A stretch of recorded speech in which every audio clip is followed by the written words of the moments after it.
กับสมควรแก่เวลานิมนต์พระภิกษุสงฆ์เจริญพรแม่ชีโอกีคู่เก่ากับพระพร้อมกัน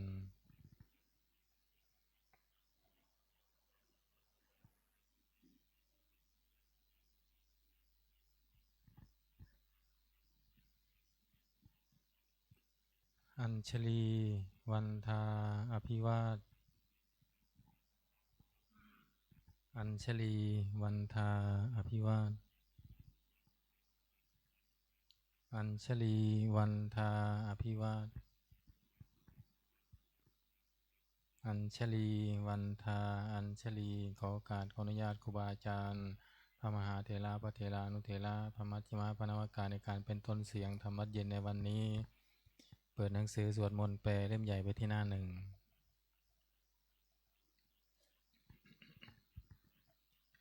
โยโสภะคะวาอะระหังสัมมาสัมพุทโธพระผู้มีพระภาคเจ้านั้นพระองค์ใดเป็นพระอรหันต์ดับเพลิงกิเลสเพลิงทุกข์สิ้นเชิงตรัสรู้ชอบได้โดยพระองค์เองสวากขาโตเยนะภะคะวะตาธัมโมพระธรรมเป็นธรรมอันพระผู้มีพระภาคเจ้าพระองค์ใดตรัสไว้ดีแล้วสุปฏิปันโนยัสสะภะคะวะโตสาวกสังโฆพระสงฆ์สาวกของพระผู้มีพระภาคเจ้าพระองค์ใดปฏิบัติดีแล้วธัมมายังภคะวันตังสัทธัมมังสัสสังฆังอิเมหิสกกาเลหิยะถาระหังอาโรปิเตหิอภิปูชยามาข้าพระเจ้าทั้งหลายขอบูชาอย่างยิ่งซึ่งพระผู้มีพระภาคเจ้าพระองค์นั้นพร้อมทั้งพระธรรมและพระสงฆ์ด้วยเครื่องสักการะทั้งหลายเหล่านี้อันยกขึ้นตามสมควรแล้วสาธุโนพันเตภคะวาสุจิราปรินิพุตโตปิข้าแต่พระองค์ผู้เจริญพระผู้มีพระภาคเจ้าแม้ปรินิพพานนานแล้วทรงสร้างคุณอันสำเร็จประโยชน์ไว้แก่ข้าพระเจ้าทั้งหลายปัจฉิมาชนะตานุกรรมปมานาสาทรงมีพระหฤทัยอนุเคราะห์แก่พวกข้าพระเจ้าอันเป็นชนรุ่นหลังอิเมสการะทุกขตาปันนาการะภูเตปฏิคันหาตุขอพระผู้มีพระภาคเจ้าจงรับเครื่องสักการะอันเป็นบรรณาการของคนยากทั้งหลายเหล่านี้อัมหากังทีคารตังหิตายะสุขายะเพื่อประโยชน์และความสุขแก่ข้าพระเจ้าทั้งหลาย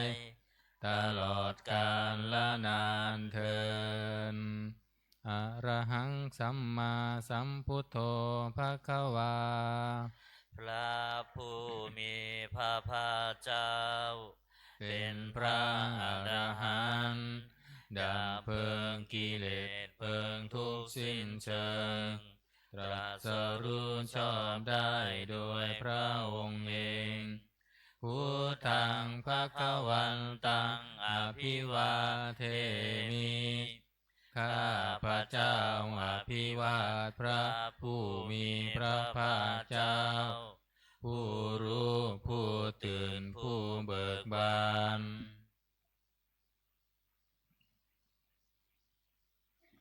สวากขาโตภะคะวะตาธัมโมพระธรรมเป็นธรรมที่พระผู้มีพระภาคเจ้าตรัสไว้ดีแล้วธัมมังนามัสสามิข้าพระเจ้านามัสการพระธรรม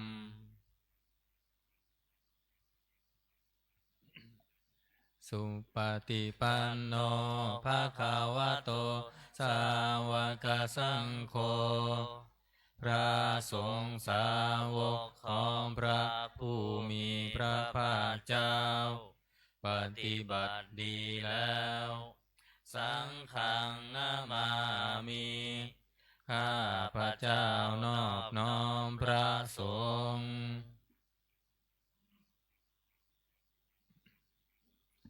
หันธรรมยังพุทธัสสะภะคะวะโต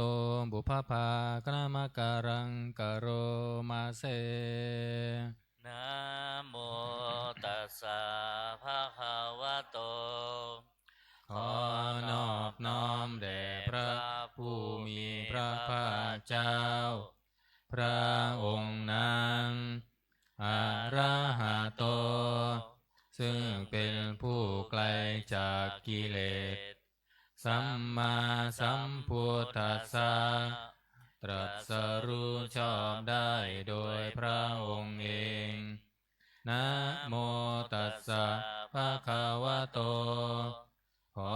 นอบน้อมแด่พระผู้มีพระภาคเจ้าพระองค์นั้นอะระหะโตซึ่งเป็นผู้ไกลจากกิเลสสัมมาสัมพุทธัสสะตรัสรู้ชอบได้โดยพระองค์เองนะโมตัสสะภะคะวะโตขอนอบน้อมแด่พระผู้มีพระภาคเจ้าพระองค์นั้นอะระหะโตซึ่งเป็นผู้ไกลจากกิเลสสัมมาสัมพุทธัสสะตรัสรู้ชอบได้โดยพระองค์เองเปิดหนังสือไปที่หน้า19ทำวัดเย็นหันธรรมยังพุทธานุสตินายังกโรมาเสตังโฆปานาภะคะวันตังเอวังกัลยาโนกิตติสัพโทอะภุคโตก็กิตติศัพท์อันงามของพระผู้มีพระภาคเจ้านั้นได้ฟุ้งไปแล้วอย่างนี้ว่าอิติปิโส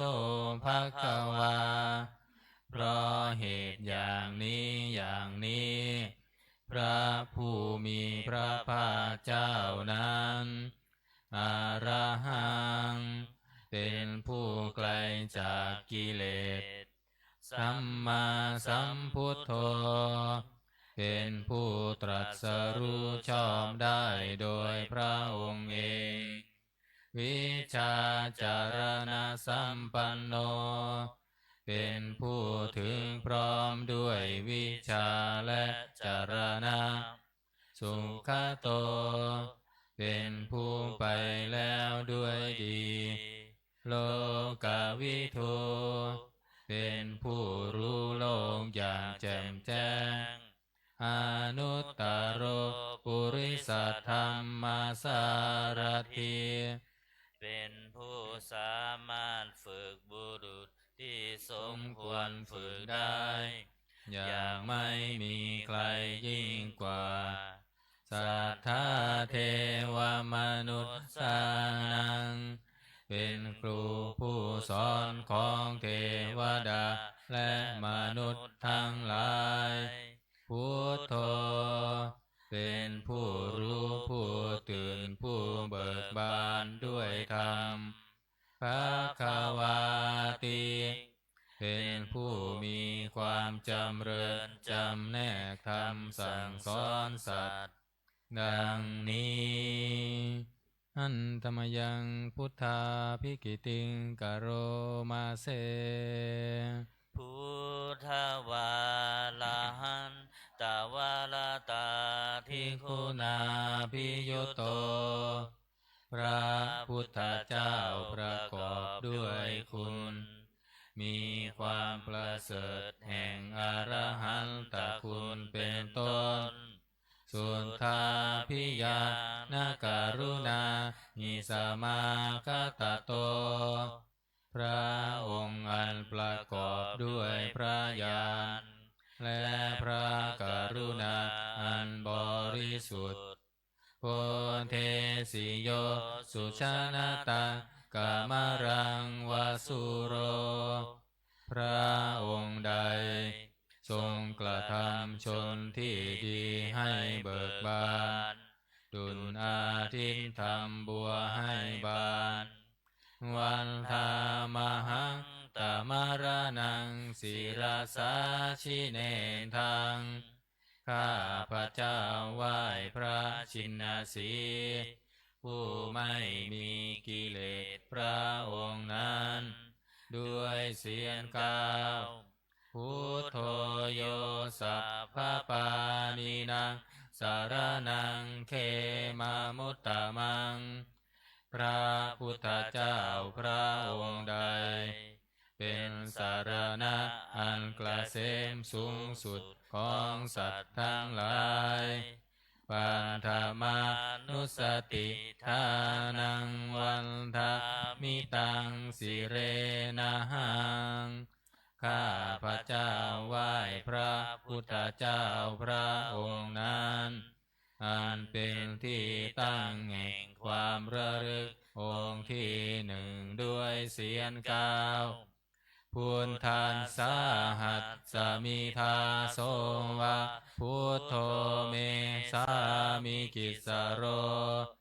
ข้าพระเจ้าเป็นทาสของพระพุทธเจ้าพระพุทธเจ้าเป็นนายมีอิสระเหนือข้าพระเจ้าพุทโธทุกขัสสะคาตาจวิทาตาจหิตัสสะเมพระพุทธเจ้าเป็นเครื่องกำจัดทุกข์และทรงไว้ซึ่งประโยชน์แก่ข้าพระเจ้าพุทธัสสะหังนิยาเทมิสรีรันชีวิตันจิตังข้าพระเจ้ามอบกายถวายชีวิตนี้แด่พระพุทธเจ้าวันทังโตหังจาริสามิพุทธาเสวะสุโพธิตังข้าพระเจ้าผู้ไหวอยู่จักประพฤติตามซึ่งความตรัสรู้ดีของพระพุทธเจ้านัตถิเมสารนังอัญญังพุทโธเมสารนังวะลังสารณะอื่นของข้าพระเจ้าไม่มีพระพุทธเจ้าเป็นสารณะอันประเสริฐของข้าพระเจ้าเอเตนะสัจจวัชเชนะวัตตยังสัตถุสาสเนด้วยการกล่าวคำสัตย์นี้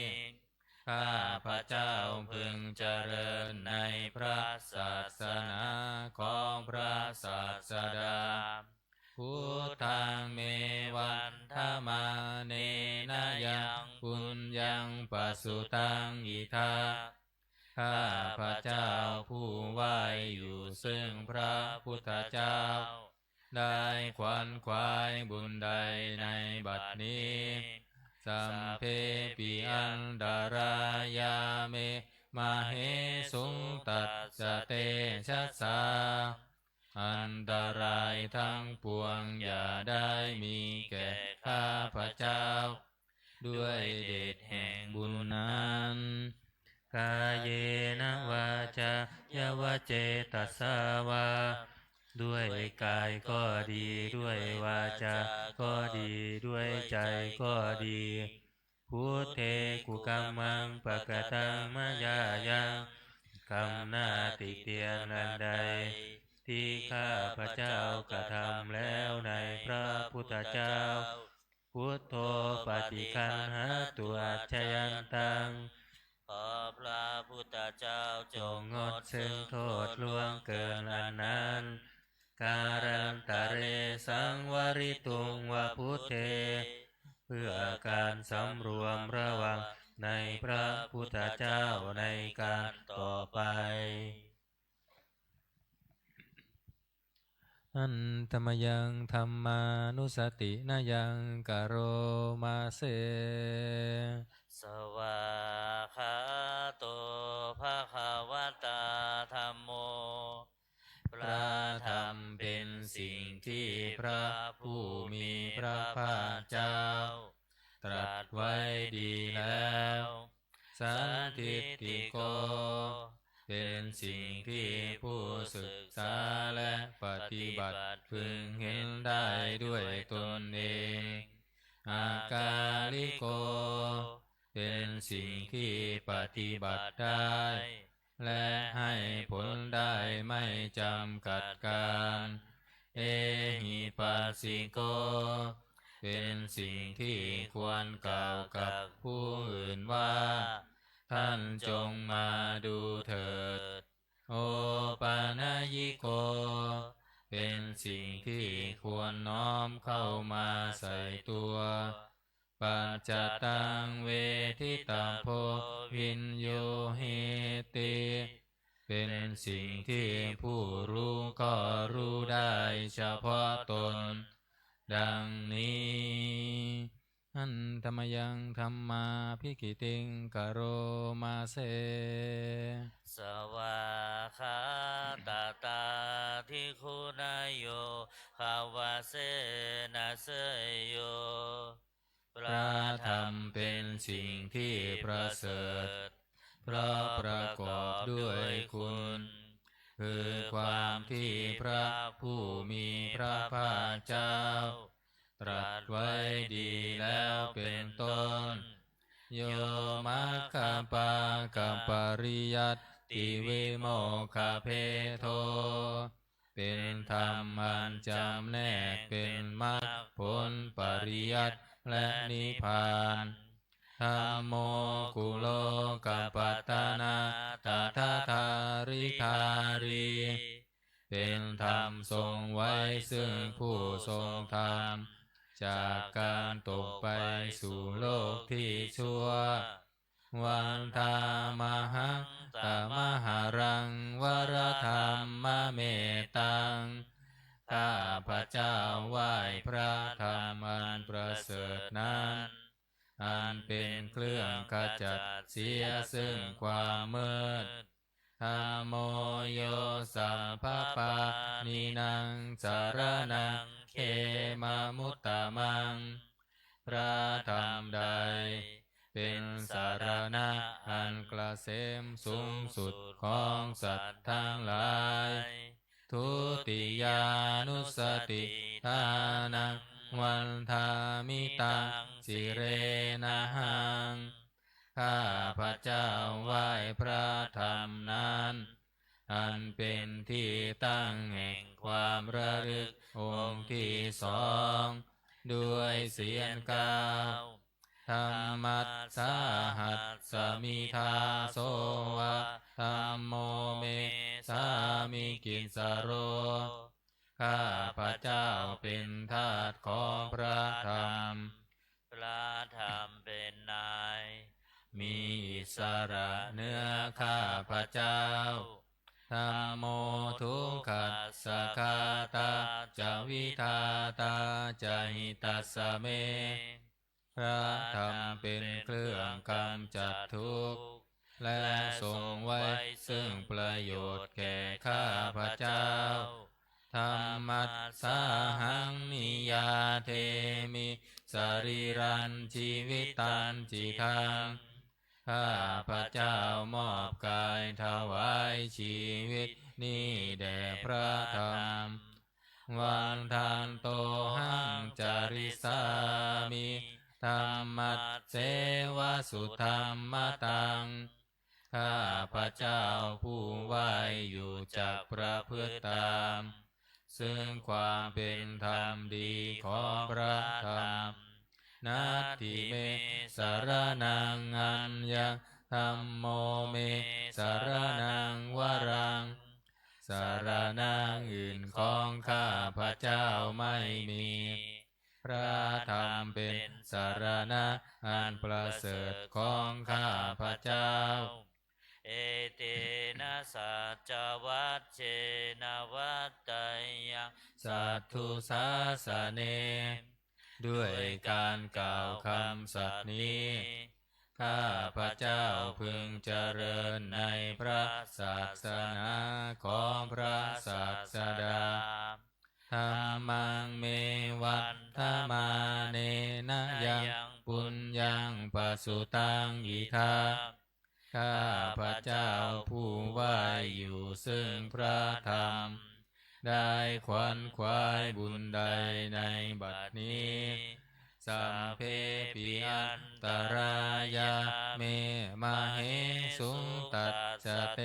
ชะสาอันตรายทั้งปวงอย่าได้มีแก่ข้าพเจ้า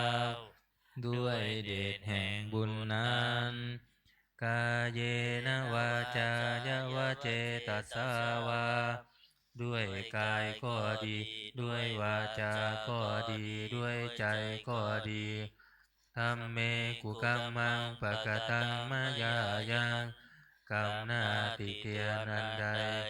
ที่ข้าพระเจ้ากระทำแล้วในพระธรรมธัมโมปฏิคันหาตัวชยันตังขอพระธรรมจงงดซึ่งโทษล่วงเกินนั้นการันตะเรสังวริตุงวธรรมเมเพื่อการสำรวมระวังในพระธรรมในการต่อไปหันธรรมยังสังขานุสตินายังกโรมาเส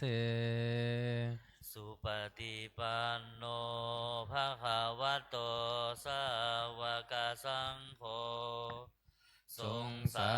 วกของพระผู้มีพระภาคเจ้าปฏิบัติดีแล้วอุชุปฏิปันโนภะคะวะโตสาวกสังโฆทรงสาวกของพระผู้มีพระภาคเจ้าปฏิบัติตรงแล้วยายะปฏิปันโนภะคะวะโตสาวกสังโฆทรงสาวกของพระผู้มีพระภาคเจ้าปฏิบัติเพื่อรู้ธรรมเป็นเครื่องออกจากทุกข์แล้วสามีจิปฏิปันโนภะคะวะโตสาวกสังโฆทรงสาวกของพระผู้มีพระภาคเจ้าปฏิบัติสมควรแล้วยะทิทางได้แก่บุคคลเหล่านี้คือจัตตาริปุริสายุคานิอัตถปุริสปุคลาผู้แห่งบุรุษสี่คู่นับเรียงตัวบุรุษได้8บุรุษเอสะภะคะวะโตสาวกสังโฆ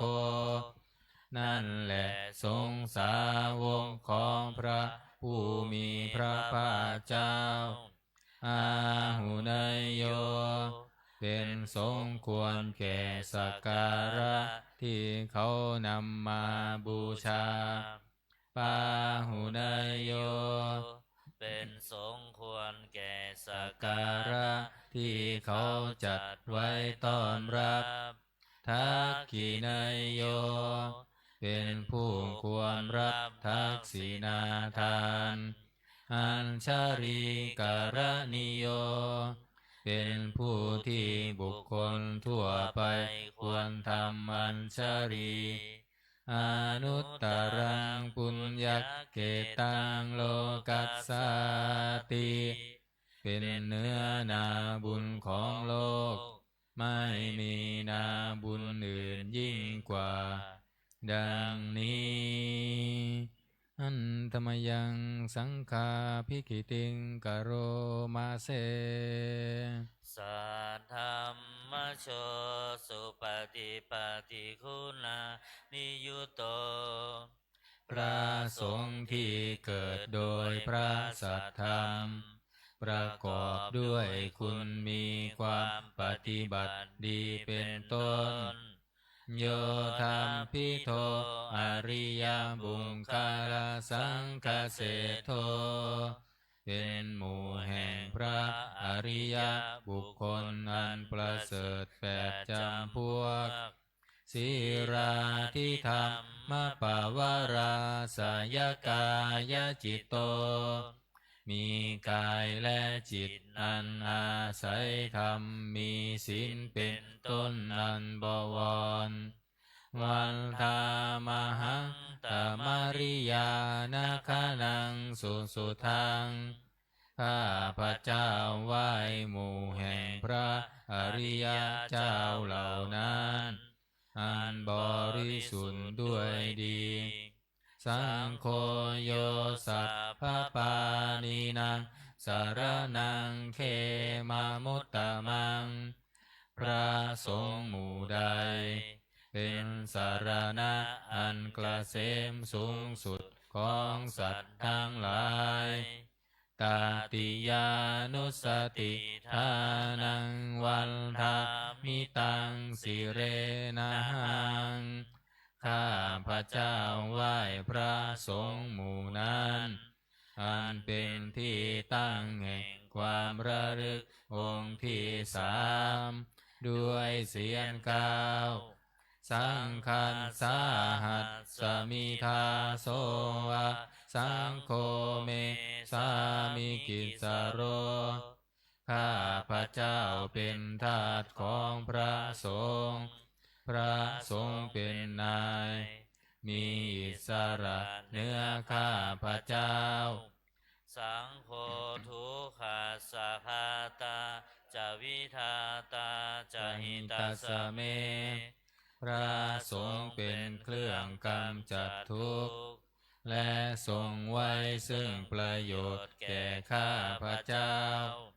สังฆัสสาหังนิยาเทมิสรีรันชีวิตันจิทัง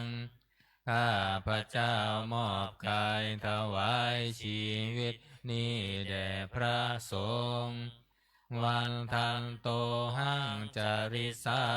มิสังฆัสโสปฏิปันนาตังข้าพระเจ้าผู้ไหวอยู่จักประพฤติตาม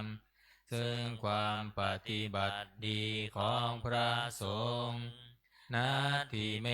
สารนังอัญญังสังโฆเมสารนังวรังสารณะอื่นของข้าพระเจ้าไม่มี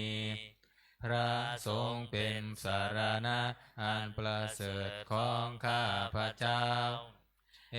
เตนะสัจจวัชเชนะวัตเตยังสัทธุสาสเนด้วยการกล่าวคำสัตย์นี้ข้าพระเจ้าพึงเจริญในพระศาสนาของพระศาสดาสังฆังเมวันทมาเนนะยังปุญญังปสุตังอิทาข้าพระเจ้าผู้ไหวอยู่ซึ่งพระสงฆ์ได้ขวนขวายบุญใดในบัดนี้สัมเพปิอันตรายาเมมเหสุงตัสสะเตชะสา อันตรายทั้งปวงอย่าได้มีแก่ข้าพเจ้าด้วยเดชแห่งบุญนั้น กาเยนะวาจายวเจตสาวาด้วยกายก็ดีด้วยวาจาก็ดีด้วยใจก็ดีสังเคกุกัมมังปะกตังมยายังกรรมหน้าที่เตียนนันใดที่ข้าพระเจ้ากระทำแล้วในพระสงฆ์สังโฆปฏิคันหาตัวชยันตังขอพระสงฆ์จงงดซึ่งโทษล่วงเกินนั้นการันตะเรสังวริตุงวสังเคเพื่อการสำรวมระวังในพระสงฆ์ในการต่อไป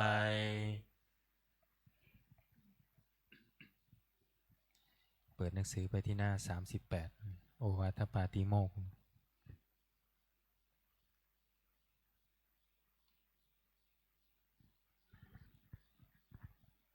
อันตมยังโอวาทปาติโมกขคาทาโยพานามาเสสัพพะปะปัสสะอาการนังการไม่ทำบาปทั้งปวงกุศลสุปสัมปทาการทำกุศลให้ถึงพร้อมสัจจิตาปริโยทปานังการชำระจิตของตนให้ขาวรอบเอตังพุทธานาสาสนังทำ3อย่างนี้เป็นคำสั่งสอนของพระพุทธเจ้าทั้งหลายขันติปรมังตโปติติฆา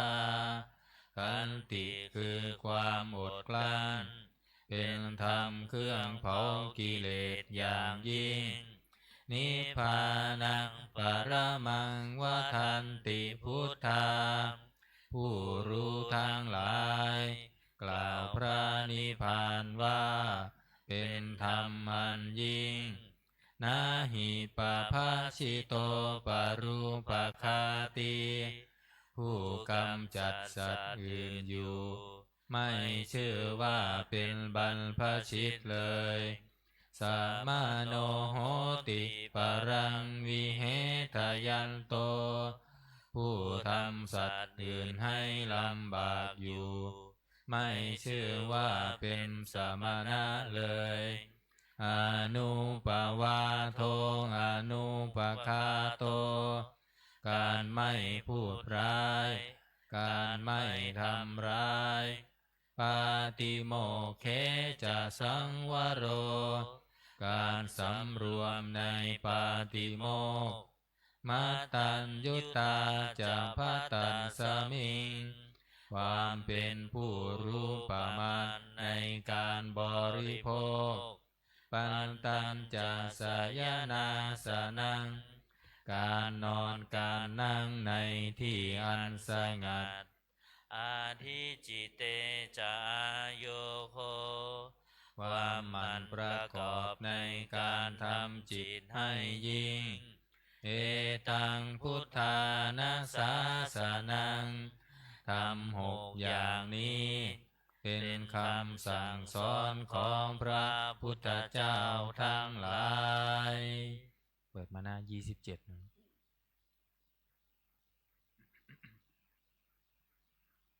หันตมยังอติตาปัจเจเวคณาปาทังพนามาเสอาชมายาอาตปัจจเวคิตาวายังจีวรังปริพุตังจีวรใดอันเรานุ่งห่มแล้วไม่ทันพิจารณาในวันนี้ตังยาวะเทวะสิตัสสะปฏิฆาตายะจีวรนั้นเรานุ่งห่มแล้วเพียงเพื่อบำบัดความหนาวอุณหัสสะปฏิฆาตายะเพื่อบำบัดความร้อน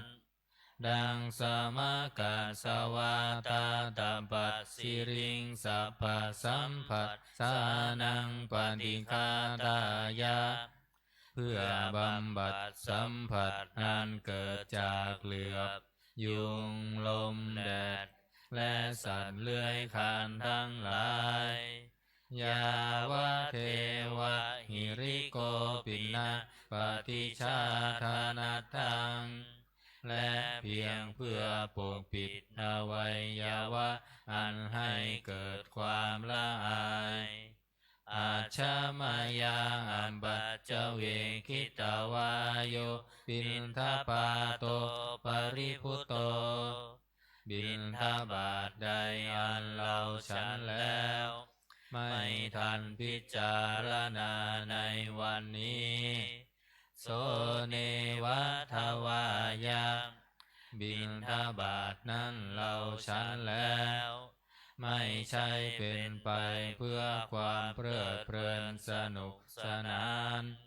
นามาทายาไม่ใช่เป็นไปเพื่อความเมามันเกิดกำลังพลังทางกายนามันดานายาไม่ใช่เป็นไปเพื่อประดับ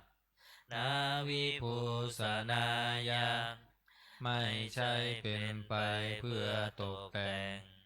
ยาวะเทวะอิมัสสกายัสสทิฏฐิยาแต่ให้เป็นไปเพื่อความตั้งอยู่ได้แห่งกายนี้ยาปนายาเพื่อความเป็นไปได้ของอัตภาพวิหิงสุปารติยาเพื่อความสิ้นไปแห่งความลำบากทางกายพระมัจจริยานุคาหายะ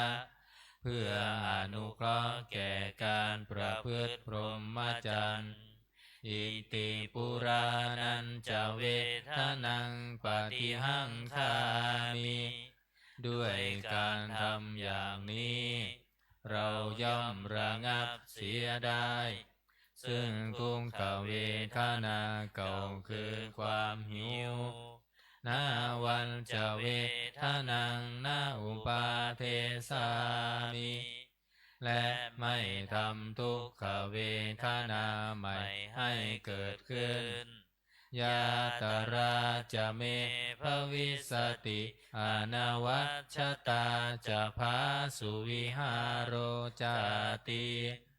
อันหนึ่งความเป็นไปโดยสะดวกแห่งอัตภาพนี้ด้วยความเป็นผู้หาโทษมิได้ด้วยและความเป็นอยู่โดยผาสุกด้วยจะมีแก่เราดังนี้อาชามายาอัมบัญจเวคิตวายังเส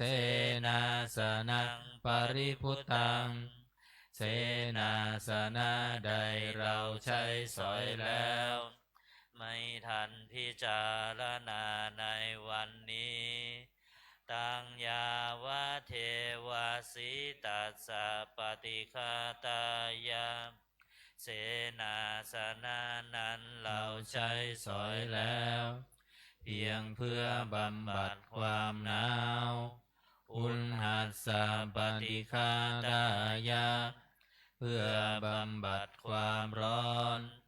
ดังสมกัสสวาตาดัมปัสสิริสัพพสัมผัสสานังปฏิฆาตายะเพื่อบำบัดสัมผัสอันเกิดจากเหลือบยุงลมแดดและสัตว์เลื้อยคลานทั้งหลายยาวะเทวะอุตุปริสยวิโนทานังปฏิสัลลานารามาทังเพียงเพื่อบรรเทาอันตรายอันพึงมีจากดินฟ้าอากาศและเพื่อความเป็นผู้ยินดีอยู่ได้ในที่หลีกเล่นสำหรับภาวนาอาชามายาอัมบัจจเวคิตวายโยคิ คิลานะปัจจยเภสัชชะปริคารโรปริพุตโตคิลานะเภสัชบริขารใดอันเราบริโภคแล้วไม่ทันพิจารณาในวันนี้โสยาวะเทวะอุปานานะวยาภาธิกานะเวทนานังปฏิฆาตายะคิลานะเภสัชบริขารนั้นเราบริโภคแล้วเพียงเพื่อบำบัดทุกขเวทนาอันบังเกิดขึ้นแล้วมีอาพาธต่างๆเป็นมูลอภัยยาปัชชะปรมัตตายาติเพื่อความเป็นผู้ไม่มีโรคเบียดเบียนเป็นอย่างยิ่งดังนี้อันธรรมยังอุทิศนาทิฏฐานาคาทายโยพนามาเสอิมินาปุญญากาเมนะด้วยบุญนี้อุทิศให้อุปปัชฌายาคุณุตตราอุปปัชฌาย์ผู้เลิศคุณ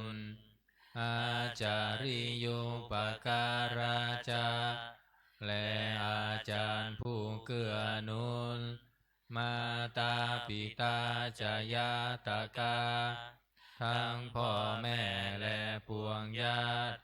สุริโยจันทิมาราชาสุนจันและราชาคุณาวันตานาราปิจาผู้ทรงคุณหรือผู้สูงชาติพระมะมาราชอินทาจาพรหมานและอินทราชโลกปาลาจะเทวตาทั้งถวยเทมและโลกบาลยะโมมิตามนุษสาจายมมาราชมนุษย์มิตรมัชชัตตาเวริกาปิจาผู้เป็นกลางผู้จ้องผานสัมเพสัตตาสุขีโหนตุขอให้เป็นสุขสารทุกทั่วหน้าอย่าทุกข์ทนปุญญานิปกตานิเมบุญพ้องที่ข้าทำจงช่วยอำนวยสุภผลสุขังจติวิทังเทนตุให้สุขสามอย่างล้นคิมปังปาเปทาโวมาตังให้รู้ถึงนิพพานพรันอิมินาปุญญกรรมเมนะด้วยบุญนี้ที่เราทำอิมินาอุทิเสนาจาและอุทิศให้ปวงสัตว์คิมปาหังสุรเพเจวา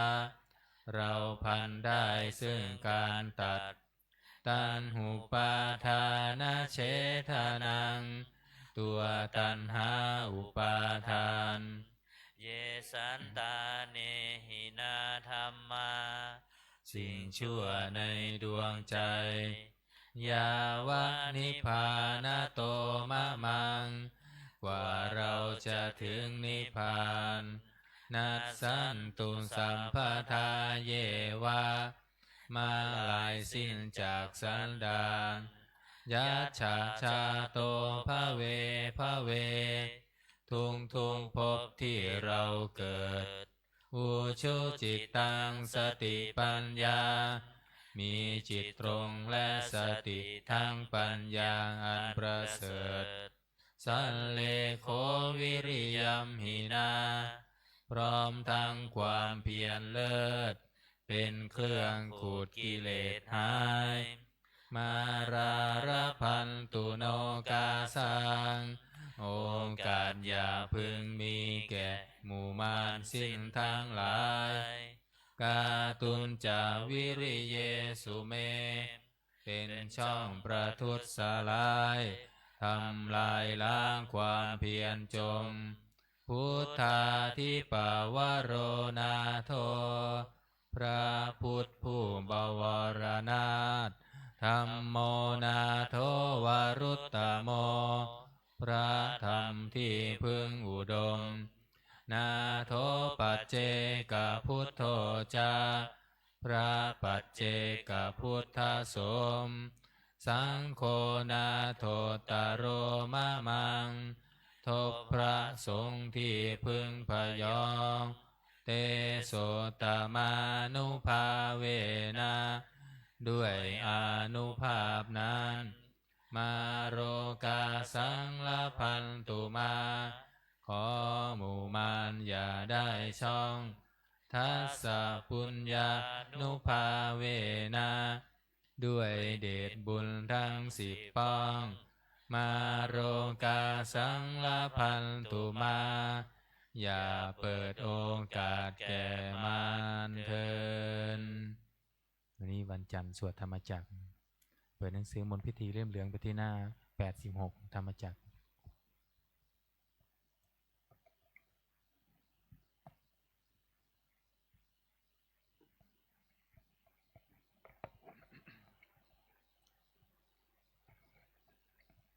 นะโม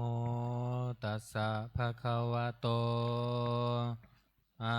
ระหะโตสัมมา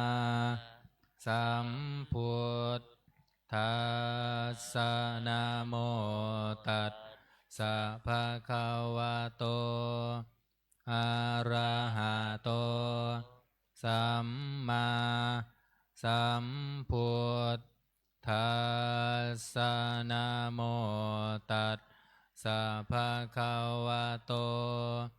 อะระหะโตสัมมาสัมพุทธัสสะพุทธังสรณังคัจฉามิธัมมังสรณังคัจฉามิสังฆังสรณังคัจฉามิทุติยมปิพุทธังสรณังคัจฉามิทุติยมปิธัมมังสรณังคัจฉามิทุติยมปิสังฆังสรณังคัจฉามิตติยมปิพุทธังสรณังคัจฉามิตติยมปิธัมมังสรณังคัจฉามิตติยมปิสังฆังสรณังคัจฉามิบทขัดไม่ต้องว่าตามเนาะอนุตตรังอภิสัมโพธิงสัมพุทธชิตตวาตถาคโตปัตถมังยังอเทเสสีธัมมจักกังอนุตตรังสัมมาเทวะปวันเตนโตโลเกอัมปันติวัตติยังยัตถคาตาอุโพอันตาปฏิปติจามัชชิมาจตุสวาริยสัจเจสุวิสุทธังญาณทัสสนังเทสิตังธรรมราเชนะสัมมาสัมโพธิกิตตานังนาเมนาวิสุตังสุตังธรรมจักกังปวัตตานังเวยากรณปาเทนะสังคีตันตัมพนามาเสสุตังเอกังสมายังภัคควาภาราณสียังวิหารติอิสิปัตตเนมิขทาเยตัตระโคภัคควาปัญจวัคคิเย ภิกขุอามันเตสิทะเวเมภิกขเวอันตาปัปภาชิเตนะนาเสวิตัปพายโยจายังกาเมสุกามาสุขันลิกานุโยโคหิโนคัมโมปุถุชานิโกอนาริโยอนันทสันหิโตโยจายังอัตตกิลมัฏฐานุโยโคทุกโขอนาริโยอนันทสันหิโตเอเตเตพิงขเวอุมโพอันเตอนุปคัมมามัชชิมาปันติปาทาตถาคเตนะอภิสัมพุทธาจากุการณิญาณการณิอุมปัสสมายาอภินญายาสัมพุทธายานิพพานายาสังวันตติกัตตมาจาสาภิกขเวมัชชิมาปันติปาทาตถาคเตนะอภิสัมพุทธาจากุการณิญาณการณิอุมปันสมายังอภิญญายาสัมพุทธายานิพพานายาสังวันตติอายะเมวะอาริโยอาทังคิโก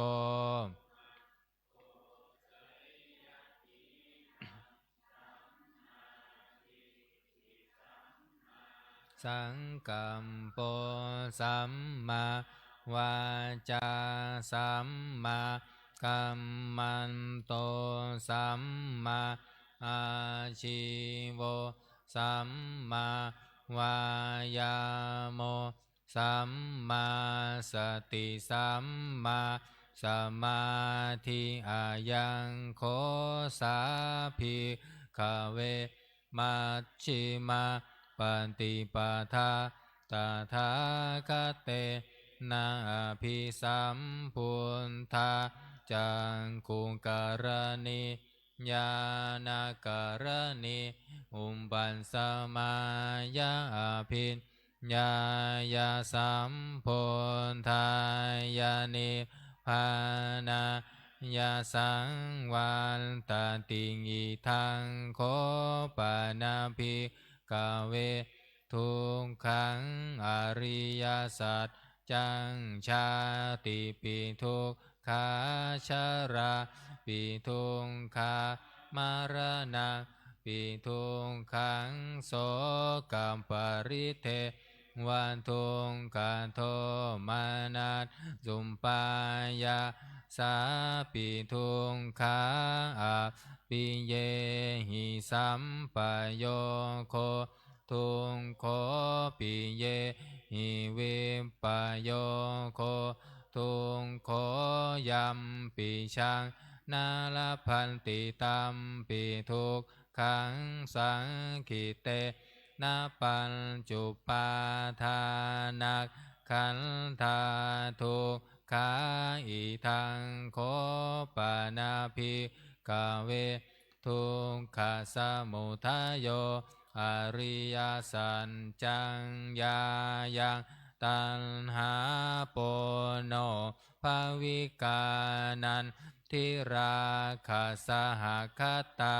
ตัตตระตันตระพินันทินิเสยยะทิทังกามตันหาภาวตันหาวิภาวตันหาอิทังโคปานาภิกขเวทุกขานิโรธโธอริยสัจจังโยตัสสาเยวตัน หายาเสสวิราคนิโรโทจาโคปฏิเนสักโคโมติอานาลโยอิทังโคปานาภิกเว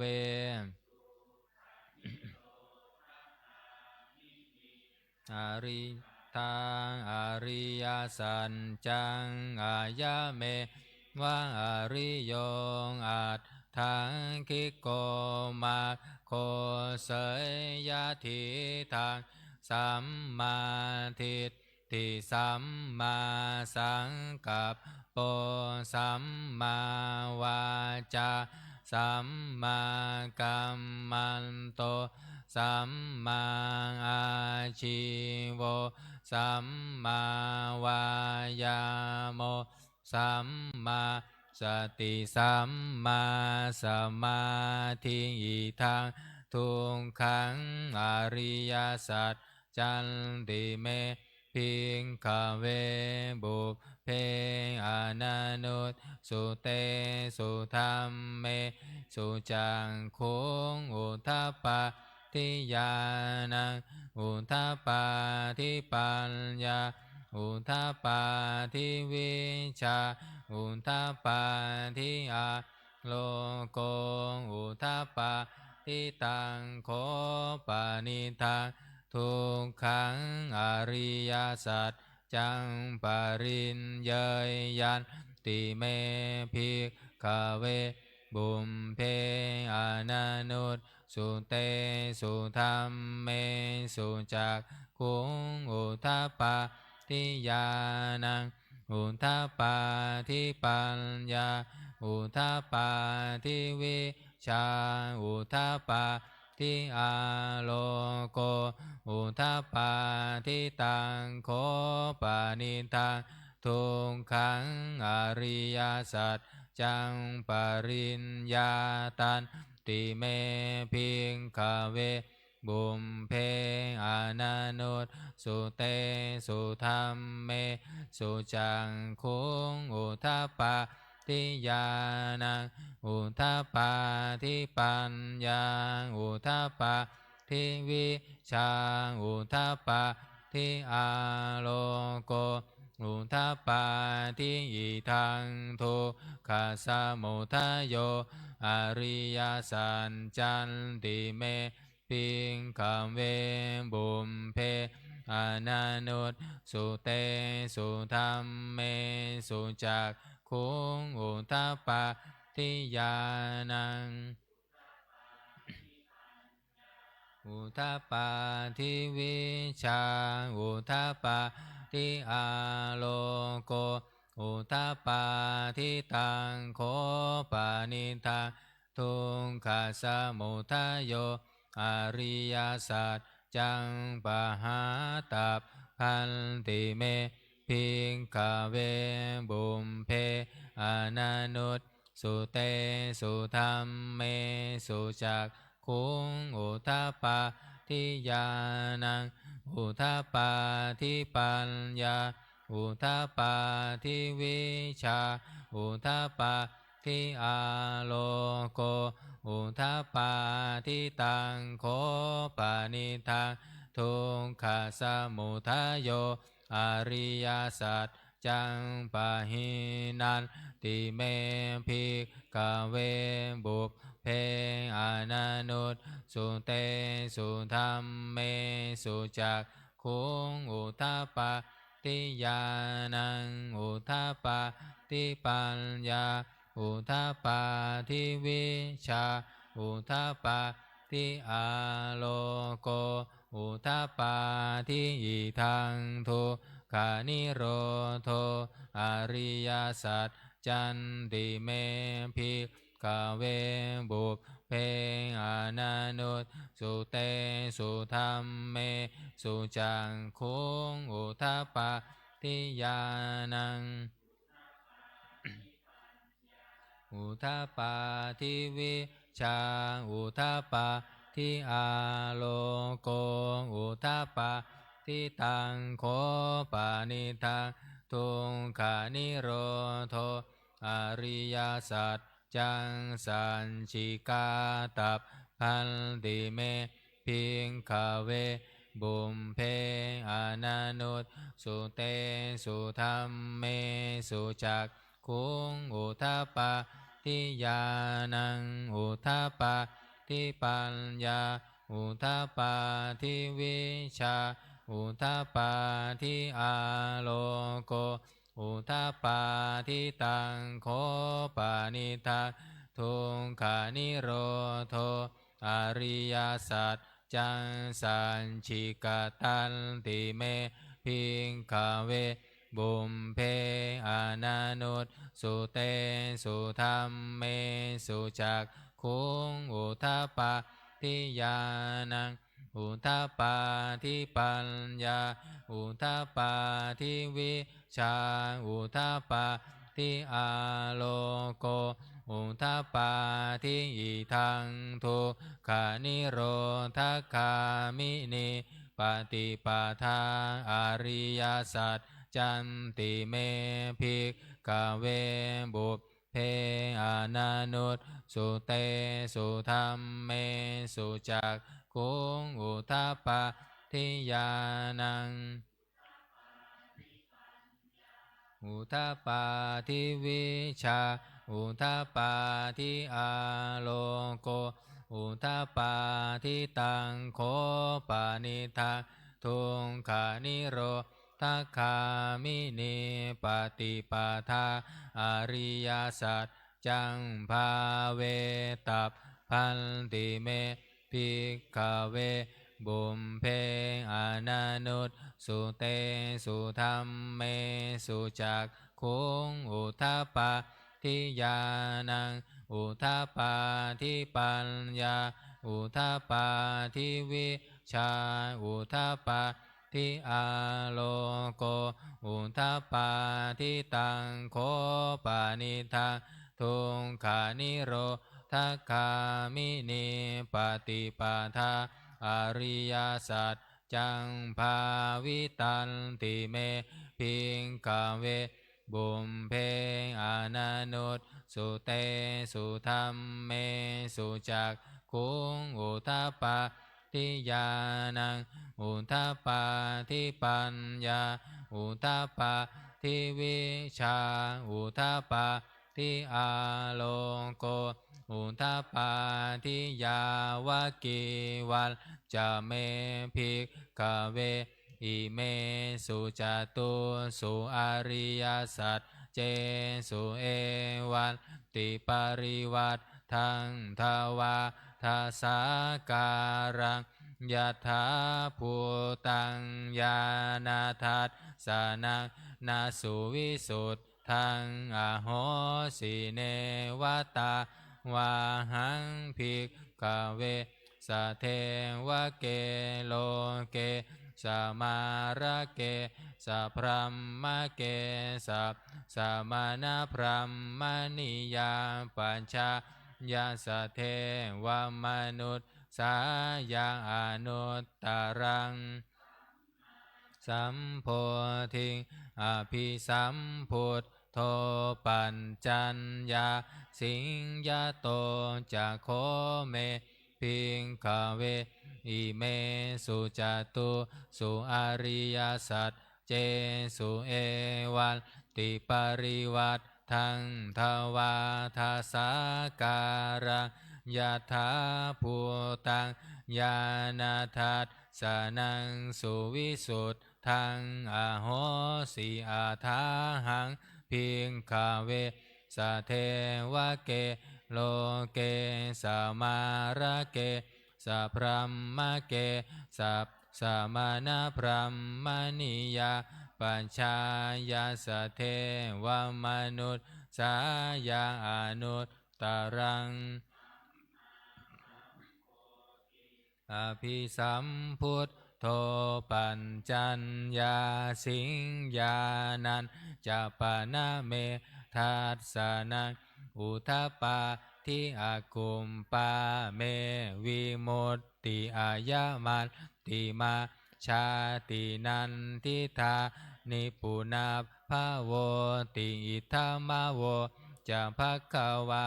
อัตตมานาปัญจวัคคียาภิกขุภควโตภาสิตังอภินันทุงอิมัตสมิงจัปนะเวยากรณัตสมิงพัญญมาเนอายัตสมะโตโกทัญญัตสวิราชังวิตามะรังธรรมจักขุงอุทปปาที่ยังจินจิสมุทยธรรมังสัพพันตังนิโรธธรรมันติปวัตติเตจะภควตาธรรมจักเกภุมมาเทวา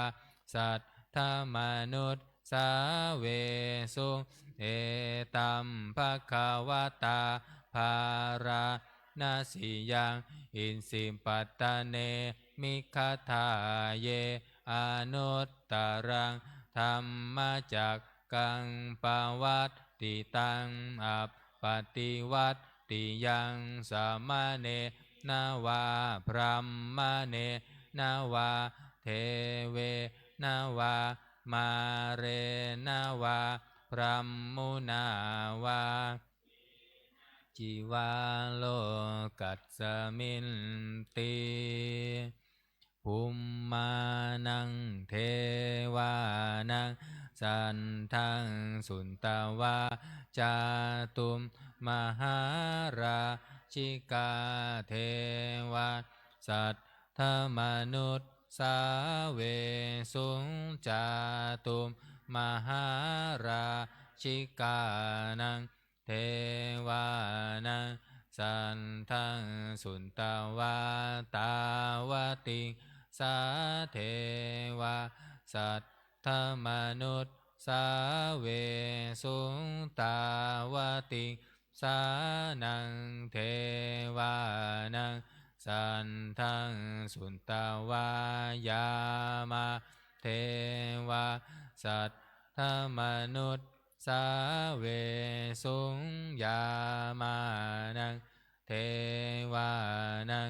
สันทังสุนตวาตุสิตาเทวาสัตถมนุษย์สาเวสุงตุสิตานังเทวานังสันทังสุนตวานิมมานารติเทวาสุงนิมมานารตินังเทวานังสันทังสุนตวา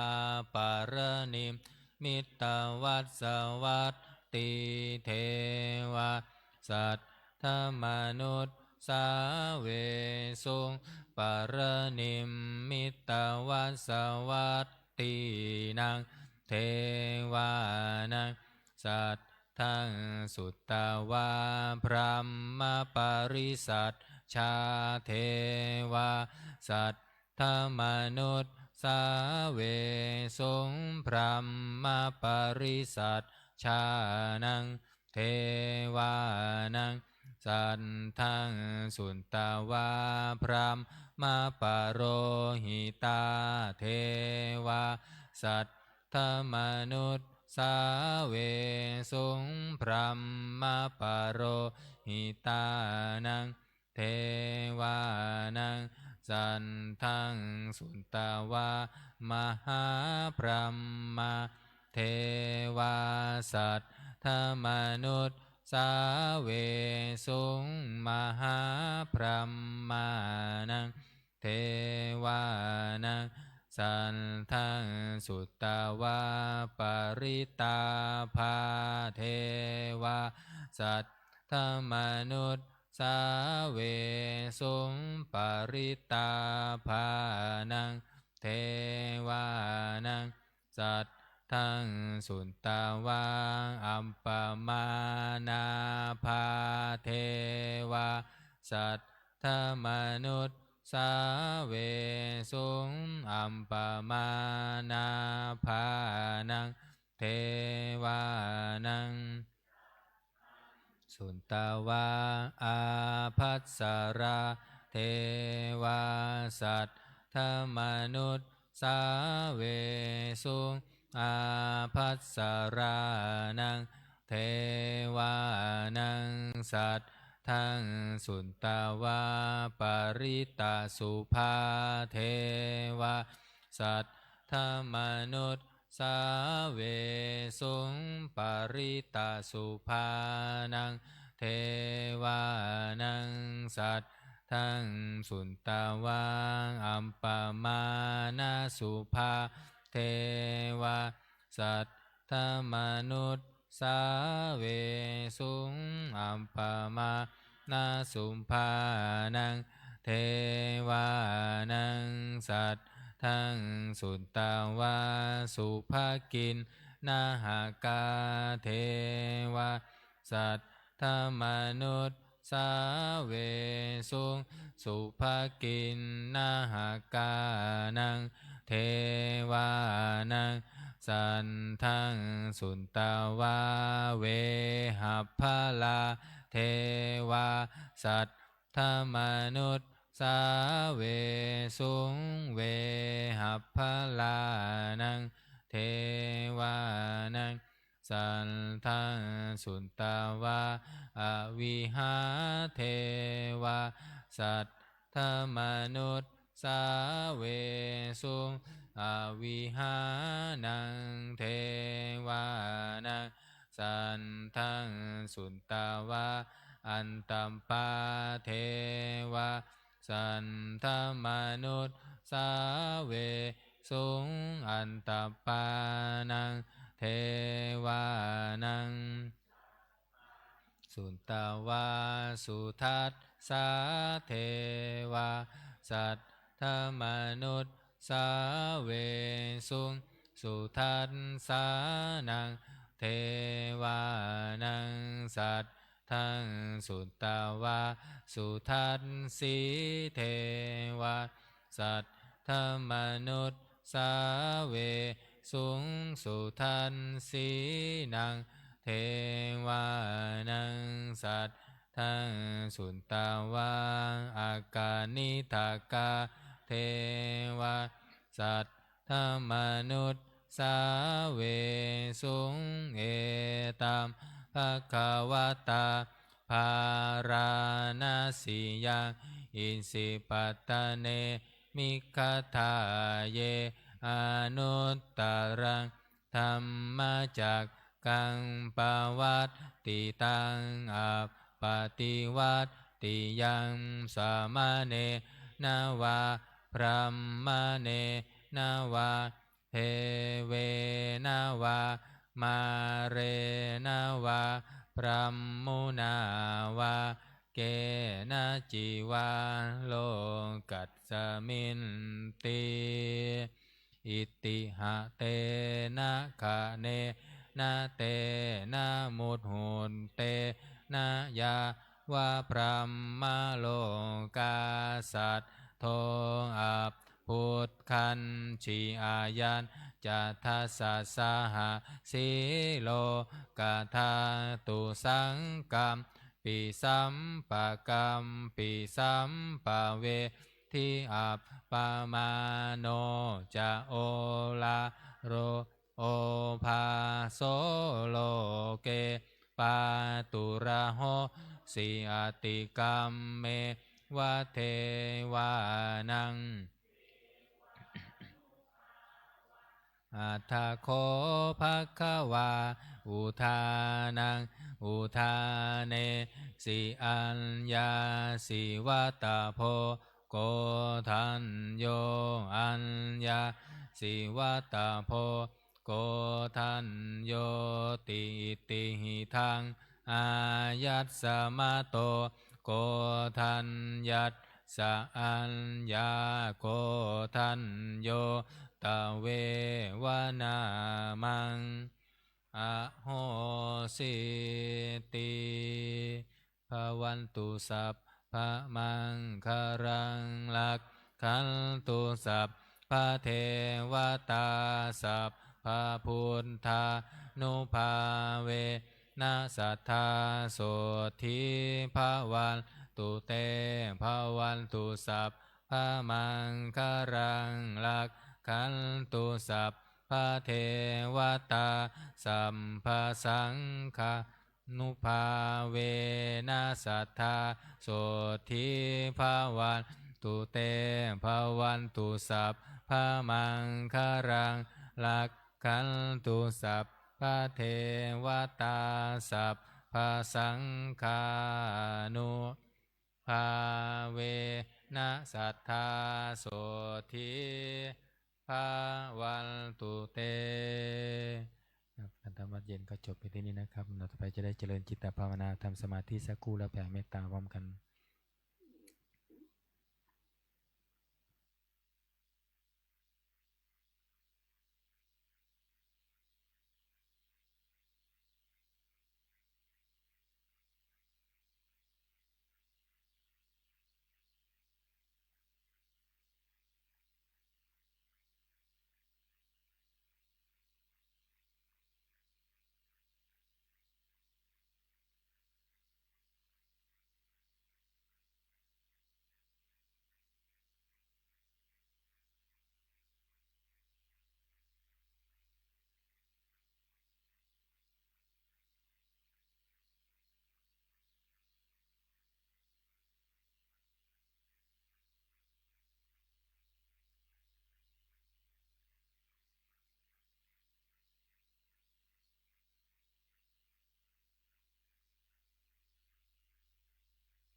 สมควรแก่เวลา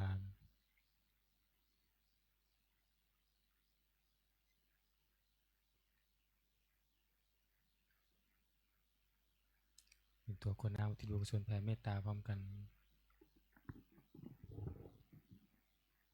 อีทังทานากรรมังนิพานะปัญจโยโหนตุโนนิจจังอีทังศีลากรรมังนิพานะปัญจโยโหนตุโนนิจจังอีทังภาวนากัมมังนิพพานะปัญจโยโหนตุโนนิจจังยังกินจิกุลสาลังกัตตัมพังกัมมังสัพเพหิอัมเหหิกันตังบุญยังโนอนุโมทันตุสุนันตุพลโตเยเทวะอันสามิงทาเนอาดิกันตาทิคายุงกะสันทาหุนตุสัมเพสันตาสุขีอัตตานังปาริหารันตุมาตาปิตาสุขีตาหุนตุทุกขาปามุนจันตุสัมเพยาตากาสุขีตาหุนตุทุกขาปามุนจันตุสัมเพอายาตากาสุขีตาหุนตุทุกขาปามุนจันตุสัมเพปิสาสัพเพยังคะสัพเพเปตาสุขิตาหุนตุทุกขาปามุนจันตุสัมเพนังคันตาสุขิตาหุนตุทุกขาปามุนจันตุสัมเพเทวาสุขิตาหุนตุทุกขาปามุนจันตุสัมเพอาจาริยุปัชฌายาสุขิตาหุนตุทุกขาปามุนจันตุสัมภะสัมปันติโยสามิชันตุโวคุกเข่าวันทาหลวงพร้อมกัน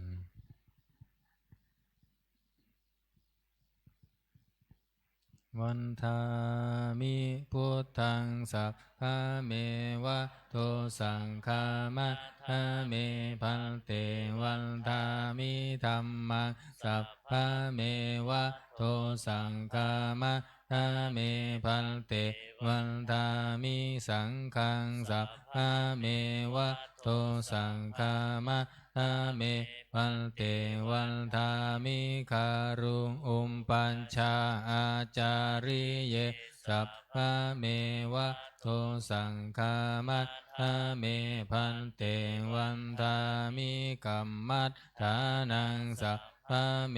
วะโตสังฆามะทะเมพันเตวันทามิอาราเมพันทัสสีมังสัมภะเมวะโตสังฆามะทะเม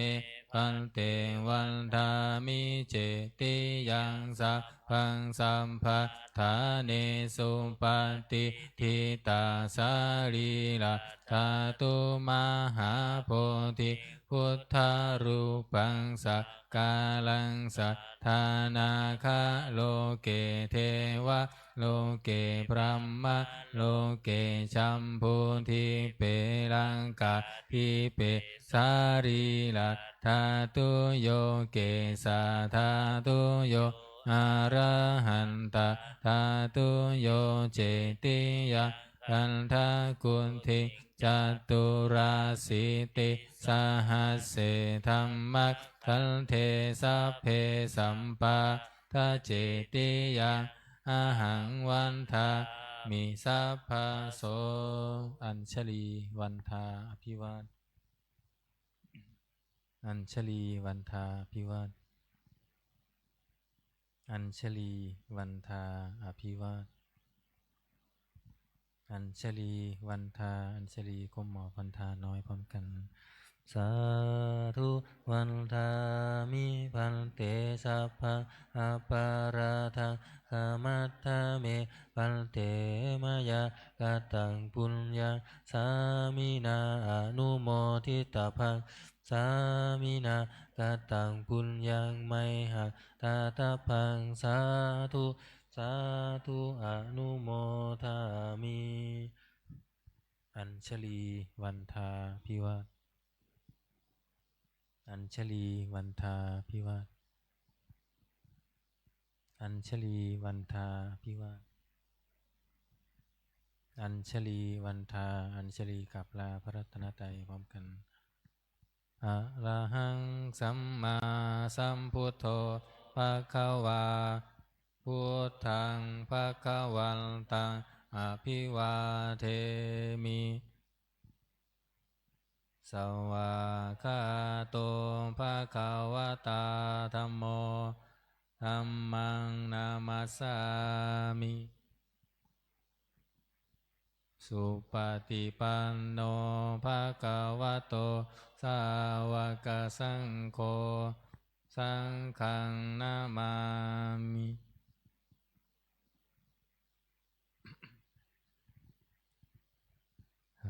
ขอนิมนต์พระภิกษุสงฆ์ภูเขากับพระมหาเถระพระครูวินัยทรอินจันทร์กันโตภาโสพร้อมกันอัญชลีวันทาอภิวาทอัญชลีวันทาอภิวาทอัญชลีวันทาอภิวาทอัญชลีวันทาอัญชลีขอเชิญแม่ชีและโยคีทุกท่านกราบพระอาจารย์อินจันทร์พร้อมกันนะคะ อัญชลีวันทาอภิวาทอัญชลีวันทาอภิวาทอัญชลีวันทาอภิวาทอัญชลีวันทาอัญชลีหมอบค่ะจัตตารโอ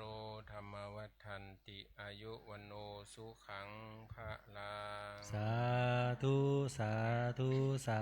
ธุวันนี้วันโกนเก็บเฉพาะหนังสือนะครับอาจารย์ไม่ต้องเก็บโยคีนะคะ โกนวันนี้ปฏิบัติบนนี้ก่อนนะคะเพราะวันนี้วันโกนเราจะมีการรับ